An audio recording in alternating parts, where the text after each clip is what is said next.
اعداد و شمار جو سروے آف پاکستان ہر سال چھپتا ہے اس کے اندر یہ سب دیکھ سکتے ہیں جو میں آپ کو چیزیں بتاؤں گا. ہر سال پاکستان کی معیشت کے اوپر ایک گورنمنٹ پبلش کرتی ہے جس کو کہتے ہیں سروے آف پاکستان. وہ اس حکومت نے ابھی پبلش کی ہے. اس حکومت کے سروے کے مطابق جب ہماری حکومت ہٹائی گئی اپریل میں تو اس سے پہلے پاکستان کی 17 سال کے بعد سب سے بہتر پاکستان کی اکنامک گروتھ ریٹ تھی. یعنی پاکستان کی معیشت جس ریٹ پہ بڑھ رہی تھی وہ 17 سال کے بعد 2 سال مسلسل پاکستان کی بہترین گروتھ ریٹ تھی. اس کا مطلب کہ نوکریاں مل رہی تھی, اس کا مطلب دولت میں اضافہ ہو رہا تھا. جی ڈی پی جس کا مطلب ہوتا ہے کہ سالانہ جو آپ کی آمدنی میں اضافہ ہے وہ ہمارے تیسرے سال 5.7% تھی اور چوتھے سال 6% تھی. یہ 17 سال کے بعد سب سے تیزی سے ہماری معیشت بڑھ رہی تھی. اور وہ معیشت ہمیں جو ملی تھی یہ بھی آپ اس وقت کی اکنامک سروے میں دیکھ سکتے ہیں کہ سب سے زیادہ پاکستان کی تاریخ کا بیرونی خسارہ جس کو کرنٹ اکاؤنٹ ڈیفیسٹ کہتے ہیں وہ سب سے زیادہ تھا جب 2018 میں ہمیں گورنمنٹ ملی. کیونکہ آپ سب متاثر ہوتے ہیں جب معیشت اوپر جاتی ہے نیچے جاتی ہے, بے روزگاری بڑھتی ہے, بے روزگاری کم ہوتی ہے. اس لیے میں یہ آپ کے سامنے یہ چیزیں رکھ رہا ہوں تاکہ یہ نہ ہو کہ میں مفروضوں میں بات کر رہا ہوں, میں آپ کو ہارڈ فیکٹس دے رہا ہوں. تو 20 ارب ڈالر کا خسارہ یہ جو ابھی اسحاق ڈار کو امپورٹ کیا گیا وہاں سے, یہ تب جب یہ فائنانس منسٹر تھا تو 5 سال میں پاکستان کی ایکسپورٹس جو آمدنی لے کے آتی ہے, جو ڈالر ملک میں لے کے آتی ہے ایکسپورٹس, وہ 5 سال میں نہیں بڑھی تھی. اور ان کے دور میں تیل آدھی قیمت پہ تھا. جو ہمیں گورنمنٹ ملی, ہمارا تیل رہا $100 سے بھی اوپر گیا انٹرنیشنل مارکیٹ میں. ان کے دور میں $50 تھا تو تیل بھی کم تھا. جو اصل ہمیں مشکل پڑتی ہے پاکستان کو کیونکہ ہم امپورٹ کرتے تھے, جب وہ عالمی منڈی میں اوپر جاتا ہے تو وہ پھر ساری چیزیں مہنگی کر دیتا ہے. بجلی بھی کیونکہ آدھی تقریباً بجلی تیل سے بنتی ہے, وہ بجلی بھی پھر اوپر چلی جاتی ہے. تو ان کے دور میں آدھا تھا, تقریباً $50 کے ارد تیل تھا. ہمارے دور میں وہ 103 سے 115 تک بھی گیا. تو تیل بھی آدھا. اس کے باوجود انہوں نے $20 ارب کا بیرونی خسارہ کیا. اور یاد رکھیں بیرونی خسارہ اس کا اصل تقریباً 35% جو ہوتا ہے وہ جاتا ہے تیل یا پیٹرولیم پروڈکٹس کے اوپر. ہمیں سب سے بڑا خسارہ ملے, ہمارے جو ریزروز تھے وہ تقریباً $9 ارب کے تھے. $9 ارب کا مطلب کہ کوئی 6-7 ہفتے کی امپورٹس کے لیے ہمارے پاس پیسہ تھا.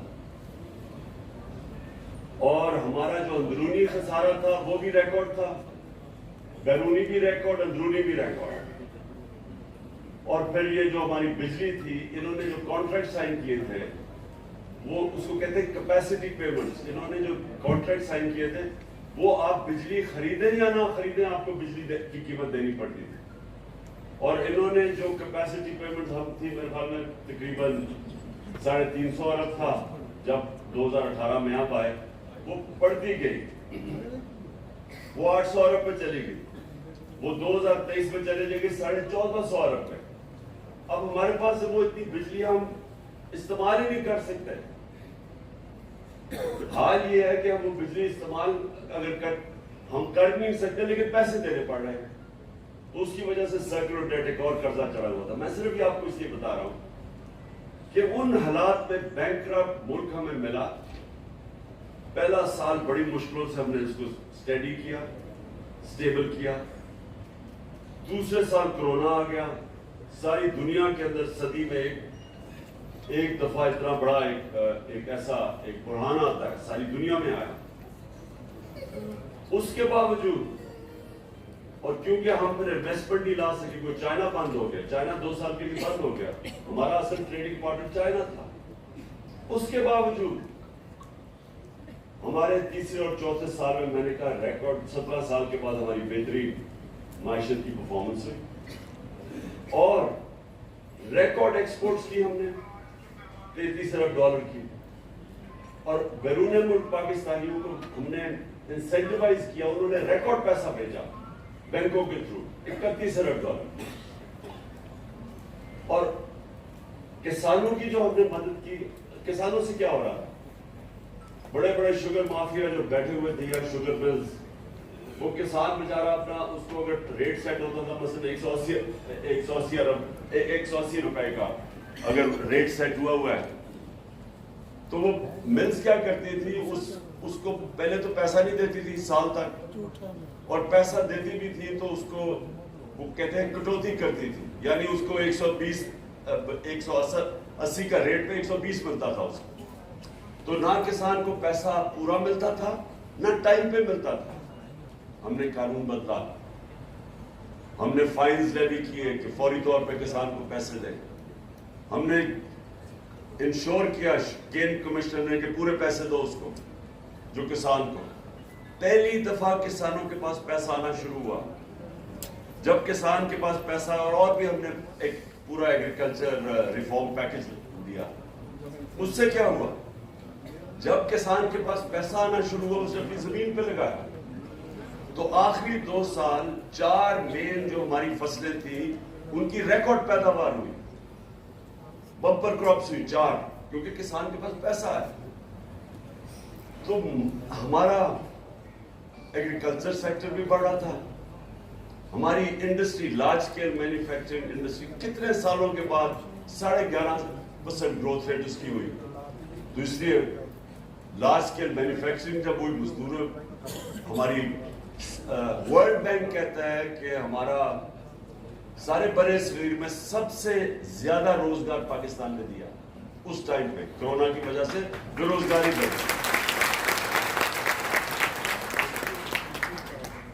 آئی ٹی جو فیوچر ہے پاکستان کی ٹیکنالوجی, آپ کو یہ سمجھنا چاہیے کہ دنیا اب ٹیکنالوجی کی طرف جا رہی ہے. بہت بڑا ایک ریولوشن ہے ٹیکنالوجی.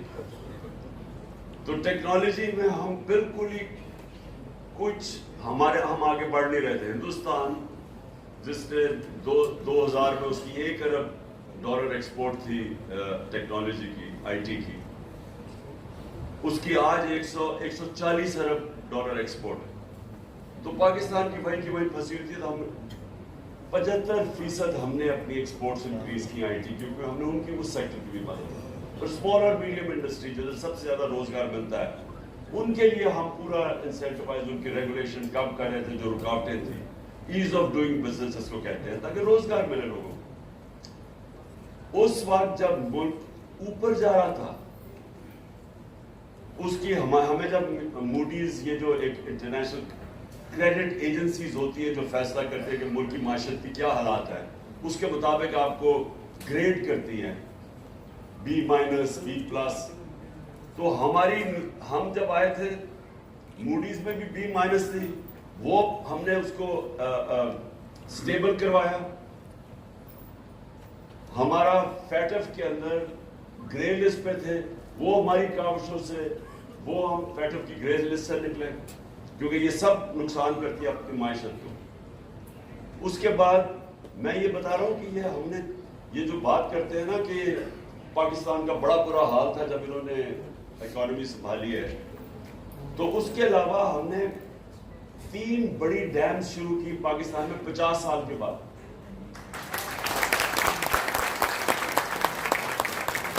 جن کو مجھے افسوس سے بھی کہنا پڑتا ہے کہ وہ سارا رک گیا کام کیونکہ گورنمنٹ کی اب واقعہ کی جو ریٹنگ ہے وہ نیچے چلی گئی ہے. جب سے یہ آئے ہیں کریڈٹ ریٹنگ نیچے گئی ہے. اب باہر سے قرضے نہیں ملیں گے. تو وہ سارا جو ہم نے اتنی 50 سال کے بعد اپنے ملک میں پانی کے ریزروائرز اور پانی سے بجلی بنانا جو سب سے آسان صاف طریقہ بجلی بنانے کا, وہ اب رکا ہوا ہے. تو ہم نے وہ کیا.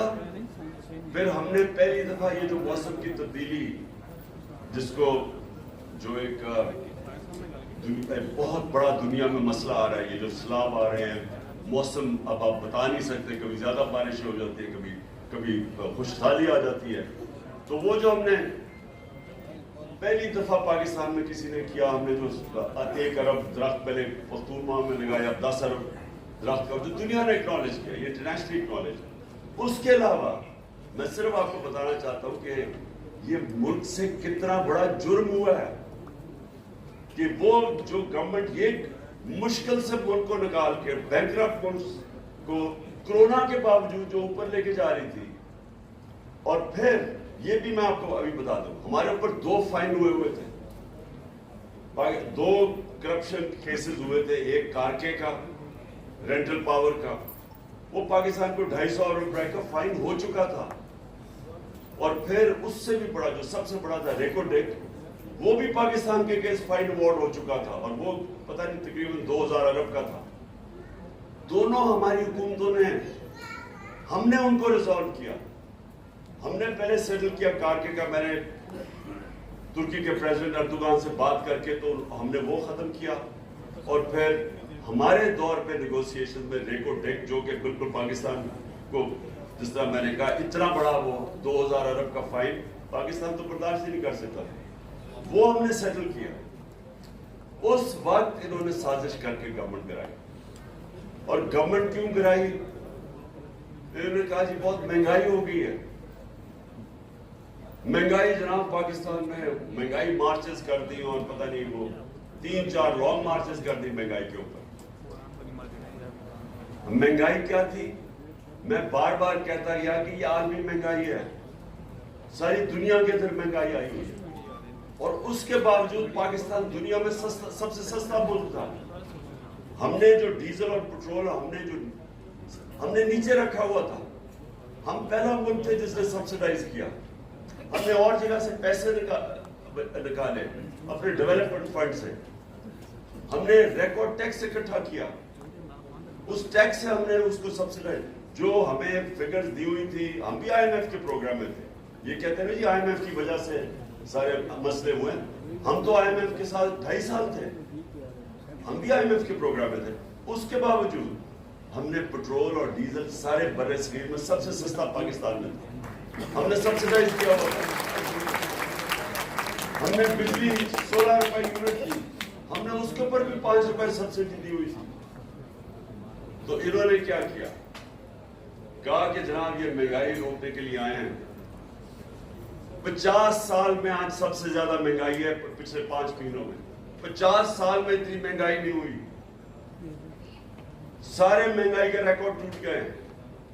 اور تو اور چھوٹے جو سیدھی آٹا جو عام آدمی کا, وہ دگنی ہو گئی ہے اس کی قیمت, 100 روپے کلو سے اوپر چلا گیا. چاول دگنے ہو گئے. جو پٹرول اور ڈیزل ہمارے زمانے میں تھے, اب تو عالمی منڈی میں تیل نیچے آ چکا ہے.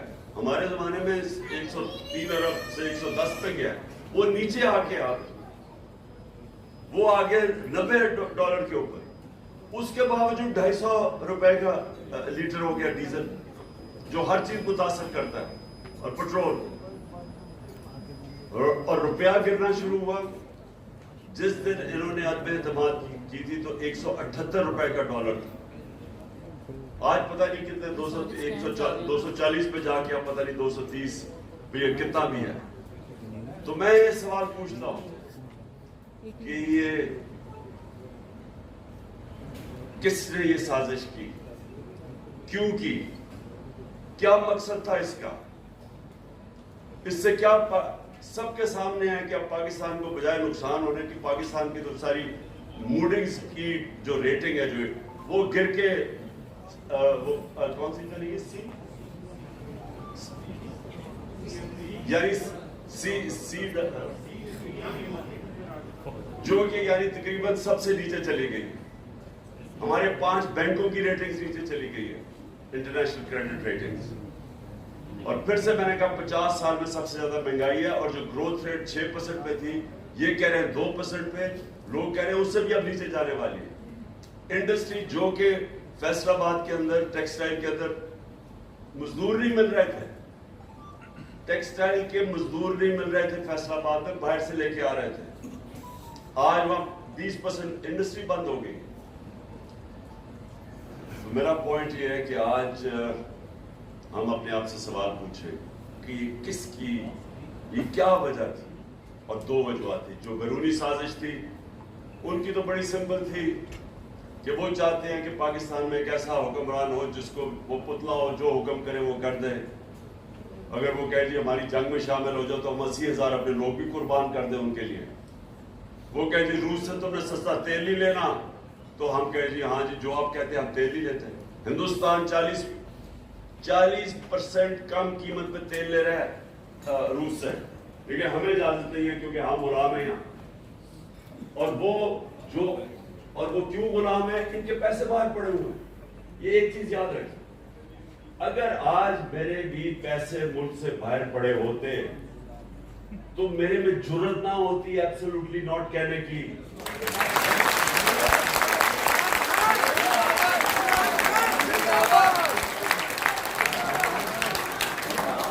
کیونکہ وہ جب چاہے میرے پیسے ضبط کر سکتے ہیں. جب سے وہ روس اور یوکرین کی لڑائی ہے انہوں نے روسیوں کے پراپرٹیز اثاثے ضبط کرنے شروع کر دیے ہیں. تو ان کو بھی ڈر تھا کیونکہ ان کے تو یہاں تو کچھ بھی نہیں ان کا پیسہ جو ان کے ان سے باہر یہ لے کے گئے وہ 30 سال میں. سو ان کو ایسے لوگ چاہیے. اور ان کو کیا چاہیے تھا؟ ان کے اربوں روپے کے کرپشن کے کیسز تھے. شہباز شریف پکڑا جانے والا تھا اس کے اور اس کے بیٹے نے جیلوں میں جانا تھا ایف آئی اے کے کیس میں, جو مقصود چپڑاسی جدھر 4.25 ارب روپیہ چپڑاسیوں کے نام پہ اور نوکروں کے نام پہ آ رہا تھا, اس سیدھا سیدھا کیس میں ان کو سزا ہونے والی تھی. ایف آئی اے کے اوپر اپنے آدمی بٹھا کے وہ کیس ختم کر رہے ہیں, نیب کے اوپر اپنا آدمی بٹھا کے 1100 ارب روپے کے کیسز اب ختم ہو رہے ہیں. 200 کیسز ختم ہو چکے ہیں. ابھی عدالت میں پتا چلا کہ 200 کیسز نیب کے ختم کروا چکے ہیں اپنے. ٹوٹل جو ان کو جو ورتھ ہے کیسز کی وہ 1100 ارب روپے ہے جو یہ معاف ہوں گے اپنے, جن کو این آر او ملے گا. اور یہ جو این آر او ہے, یہ جو این آر او اب مل رہا ہے, اس سے زیادہ اس ملک سے ظلم نہیں ہو سکتا. کوئی دشمنی نہیں کر سکتا اس ملک سے کہ ایک طرف لوگوں کی قبر توڑ دیں مہنگائی میں, ملک کی معیشت نیچے لے آئیں. وہ تو دشمن بھی نہیں کر سکتا. اور 7 اربوں روپے کے بڑے بڑے ڈاکوں کے کیسز معاف ہو جائیں اور قانون چینج کر دیں. اب قانون اپنی چوری بچانے کے لیے انہوں نے قانون جو بدلے ہیں, میں اس لیے آپ کے سامنے یہ چیزیں رکھ رہا ہوں. اب انہوں نے قانون کیا بنایا کہ اگر میں عمران خان کی کوئی 1 ارب روپیہ باہر پڑا ہوا ہے برطانیہ میں یا اثاثے اس کے, اور انفارمیشن آ جاتی ہے کہ عمران خان کے, انہوں نے قانون بنایا ہے کہ وہ عدالت میں ایڈمیسیبل نہیں ہے. وہ ایڈمٹ نہیں کر سکتے عدالت میں, انہوں نے قانون بنا دیا. اور دوسرا, اب یہ آپ سب کے سامنے وہ میں نے کئی دفعہ فلمیں دکھائی ہیں کہ پہلے وہ مریم کہتی ہے کہ ہمارے یہ 4 بڑے بڑے محلات لندن میں ہمارے نہیں ہیں. میری تو لندن چھوڑو پاکستان میں بھی کوئی پراپرٹی نہیں ہے. اور اس کے بعد جب وہ پینما میں انکشاف ہو جاتا ہے تو 4 سال کے بعد وہی کہتا ہے اس کا بھائی کہ الحمدللہ یہ ہمارے نہیں ہے اور یہ مریم ان کی مالک ہے. اب یہ سوال یہ ہے کہ وہ ایڈمٹ کر گیا کہ, اور وہ نواز شریف نے اسمبلی میں ایڈمٹ کیا کہ ہمارے, تو جب آپ کے ہیں تو بتائیں پیسہ آیا کدھر سے. اور وہ کیا کہہ رہا ہے, وہ جج نیب والے سے پوچھ رہا ہے کہ بتائیں جناب آپ بتا سکتے ہیں کہ یہ نواز شریف کا یا نہیں.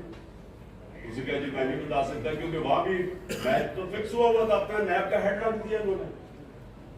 اس نے کہا جی نہیں میں نہیں بتا سکتا, چلو جی بری ہو گئے. یعنی دنیا میں ایسا مذاق ہوتا ہے کہ ہر پبلک آفس ہولڈر کے لیے ساری دنیا میں قانون ہے. میں اگر پبلک آفس ہولڈر ہوں اور میرے احساس سے میری آمدنی سے زیادہ ہیں تو میری ذمہ داری ہے بتاؤ کہ پیسہ کدھر سے آیا. میں تو پبلک آفس ہولڈر نہیں تھا جب میں کرکٹ کھیلتا تھا آج سے 35-36 سال پہلے جب میں نے لندن میں اپنا فلیٹ کیا تو میں تو پبلک آفس ہولڈر نہیں تھا. میں تو پاکستان کا ٹیکس ریزیڈنٹ نہیں تھا کیونکہ 6 مہینے میں ادھر کرکٹ کھیلتا تھا 6 مہینے ٹور کرتا تھا دنیا میں. اس کے باوجود عدالت نے میرے سے جو سوال پوچھا کہ کدھر سے وہ پیسہ آیا کدھر سے آمدنی 40 سال پرانے کانٹریکٹ میں نے دکھایا ان کو کہ کدھر سے میرے سے پیسہ آیا. میں نے لندن اور وہ فلیٹ بیچ کے پاکستان پیسہ لے کے آیا.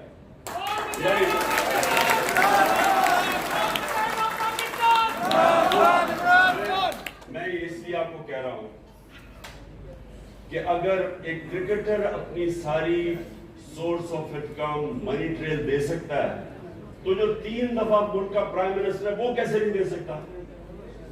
اس کے اوپر تو ذمہ وہ تو سب سے سپریم عہدہ وہ کیسے نہیں بتا سکتا کہ میری پراپرٹیز باہر کیسی ہے. میری بیٹی اس کے پاس تو کوئی ذریعہ معاش تھا ہی نہیں کہ وہ اتنے بڑے فلیٹ لے سکتی. تو اس کا مطلب اس کے چوری کے پیسے بیٹی کے نام پہ لے لیے اور اس کو اگر آپ بری کر دیتے ہیں تو اس کا مطلب کہ وائٹ کالر کرائم کو پاکستان میں آپ پکڑ نہیں سکتے. اس کا مطلب کہ ایک میں بڑا طاقتور چور ہوں اور میں یہاں سے پیسے چوری کرا کے ملک سے باہر بھیج دوں کوئی مجھے نہیں پکڑ سکے گا. انہوں نے قانون ہی بدل دیا. انہوں نے لائسنس دے دیا ملک کو ڈاکہ مارنے کا اور صرف اب چھوٹا چور پکڑا جائے گا بڑا ڈاکو نہیں پکڑا جائے گا جو انہوں نے قانون بنائے. اس لیے میں یہ ساری اپنی قوم کو کہہ رہا ہوں کہ آپ تیار ہو کہ دیکھیں اس سے بڑی ناانصافی کسی بنانا ریپبلکس میں نہیں ہے. غریب ملکوں میں ایسی ناانصافی نہیں ہے. کوئی کسی غریب ملک بھی 10 طرح سوچتے ہیں کہ اتنا شرمناک قانون ہم نہیں بنا سکتے کہ چوری کو اجازت دے دو طاقتور کی چوری کو اجازت دے دو. اس لیے میں کال دے رہا ہوں اپنی قوم کو کہ یہ آپ نے اگر وہ اللہ کا فرمان ہے جہاد ہے ظلم کے سامنے کھڑا ہونا اور ناانصافی کے. وہ حضرت علی رضی اللہ تعالیٰ کا قول ہے کہ کفر کا نظام چل جائے گا لیکن ناانصافی کا نظام نہیں چل سکتا. یہ نظام نہیں چل سکتا. میں اب آپ کو اچھا اور سارے آپ یونینز کو میں صرف یہ کہنا چاہتا ہوں کہ دیکھیں اگر ملک میں روزگار ہوگا تو یونینز کے پاس بارگیننگ پاور ہوگی نا. اگر بے روزگاری ہوگی جو یہاں بڑھتی جا رہی ہے جب گروتھ ریٹ نیچے گر رہی ہے تو اس کا مطلب بے روزگاری بڑھتی جا رہی ہے. تو جب بے روزگاری اور بھوک ہوگی تو آپ کا تو سارا انفارمل سیکٹر میں آپ کا ورکر چلا جائے گا. وہ تو جو پیسے دے گا وہ اس کو لینے کے لیے تیار ہو جائے گا. تھوڑی اگر 25,000 منیمم ویج ہے تو وہ تو 10,000 پہ بھی کام کرے گا بھوکا آدمی. اس لیے اگر یہ معاشی بحران بڑھتا جائے گا تو سب افیکٹ ہے اور مہنگائی بڑھتی جائے گی. اب اس مہنگائی کے اندر مجھے بتائیں جو بجلی 16 روپے یونٹ ہمارے پاس اب 36 روپے یونٹ آفیشل ہے ٹیکس لگا کے 50 روپے یونٹ پہ پہنچ گئی ہے. اب ابھی لوگوں کے پاس بجلی کے بل آئیں گے بتائیں کون بجلی کا بل دے گا. جو تنخواہ دار طبقہ وہ تو مارا گیا. سارا تنخواہ دار طبقہ آج اس مہنگائی میں مارا جا رہا ہے. اس لیے آپ نے سب نے اچھا اگر برا وقت آتا تو چلو سارا ملک مل کے قربانیاں دیں. یہ بڑے ڈاکٹر اپنے اربوں روپے کے کیسز معاف کروا رہے ہیں اور قوم کو کہہ رہے ہیں قربانی دو. اس ناانصافی کے خلاف میں آپ سب کو کال دوں گا. میں ایک